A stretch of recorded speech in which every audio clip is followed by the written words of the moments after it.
నమస్కారం. జే డిజిటల్ న్యూస్కి స్వాగతం. పాలకులు శంకుస్థాపనలు, ప్రారంభోత్సవాలకే పరిమితం కాకుండా గ్రామాల్లో అభివృద్ధి కోసం నిరంతరం ప్రయత్నం చేయాలని ఇండిపెండెంట్ ఎమ్మెల్యే అభ్యర్థి పాటంశెట్టి సూర్యచంద్ర అన్నారు. ప్రజా సమస్యల పరిష్కార పర్యటనలో భాగంగా సూర్యచంద్ర జగ్గంపేట నియోజకవర్గంలోని కిర్లంపూడి మండలం శృంగరాయనుపాలెం గ్రామంలో ప్రభుత్వ ఉన్నత పాఠశాలను గురువారం సందర్శించారు.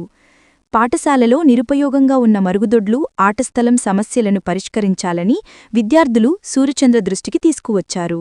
ఆంధ్రప్రదేశ్ రాష్ట్ర విద్యాశాఖ మంత్రి వర్యులు శ్రీ నారా లోకేష్ గారికి నమస్తే అండి. ఇక్కడ జగ్గంపేట నియోజకవర్గం కిర్లంపూడి మండలం ఎస్తేమాపురం గ్రామంలో ప్రజా సమస్యల పరిష్కార పర్యటన కార్యక్రమంలో భాగంగా ఇక్కడ పాఠశాలకు వచ్చి పిల్లలకి అన్ని విషయాల మీద అవగాహన కల్పించి విద్యార్థులతో మాట్లాడడం, ఆటపాటలపై విద్య మీద పిల్లల్ని చైతన్యపరచడం జరిగింది. పిల్లలందరూ కూడా చెప్తా ఉన్నారు, మాకు ఆడుకోవడానికి ప్లే గ్రౌండ్ లేదు, రూములు సరిపోవట్లేదని చెప్తా ఉన్నారు. ఇక్కడ చాలా బాధాకరమైన విషయం సార్, ఇక్కడ 100 మంది పిల్లలు ఉన్నారు, 6th నుంచి 9th వరకు సుమారు. ఇక్కడ 100 మందికి 4 రూములు ఉన్నాయి సార్. ఇక్కడ కింద 2 పైన 2 4 రూములు ఉన్నాయండి. 100 మంది పిల్లలకి ఇంచుమించు 3 రూములే ఉపయోగించాల్సి వస్తుంది. ఒక రూమ్ లో టీచర్స్, స్టాఫ్ అందరూ కూడా ఉండడం జరుగుతూ ఉంది.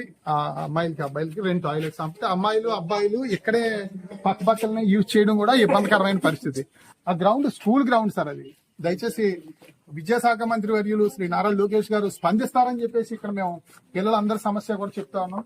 అది ప్లే గ్రౌండ్, పిల్లల ఆట స్థలం. అదే రకంగా అక్కడ మళ్ళీ టాయిలెట్స్ కూడా పెట్టడం జరిగింది సార్. ప్రభుత్వ డబ్బులతో టాయిలెట్స్ కనిపించేది టాయిలెట్స్.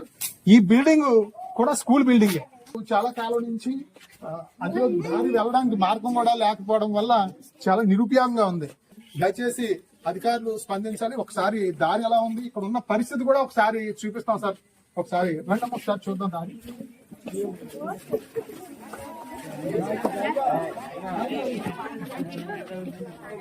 చూసుకోండి.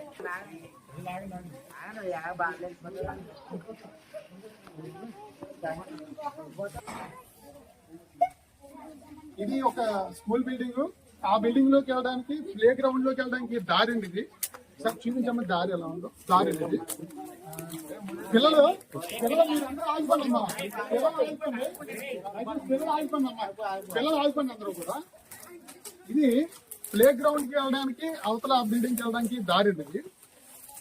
అంటే ప్రభుత్వం అధికారులు గాని పాలకులు గాని ఏ రకంగా ఇక్కడ పనిచేస్తున్నారు అనేది దానికి నిదర్శనం ఇది. ఈ స్కూలు 2 స్కూల్స్ కి మధ్యలో ఈ విలేజ్ డ్రైన్, ఈ డ్రైన్ కూడా పూర్తి తీయని పరిస్థితి.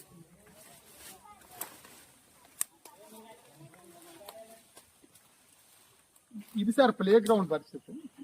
ఇది ప్లే గ్రౌండ్. అంటే చుట్టూ ప్రహారీ గోడ ఉంది, టాయిలెట్స్, చక్కని టాయిలెట్స్ కట్టారు. చూడండి ప్రహారీ గోడ చూడండి. ఇంత ప్లే గ్రౌండ్ ఉండి ఈ గ్రామంలో ఉన్న పిల్లలకు ఆడుకోవడానికి అవకాశం లేని పరిస్థితి. అంటే ఏ రకంగా అడ్మినిస్ట్రేషన్ జరుగుతుందనేది మీ కళ్ళకి చూపిస్తున్నాం సార్. ఒకసారి చూడండి సార్. ఇది బిల్డింగ్.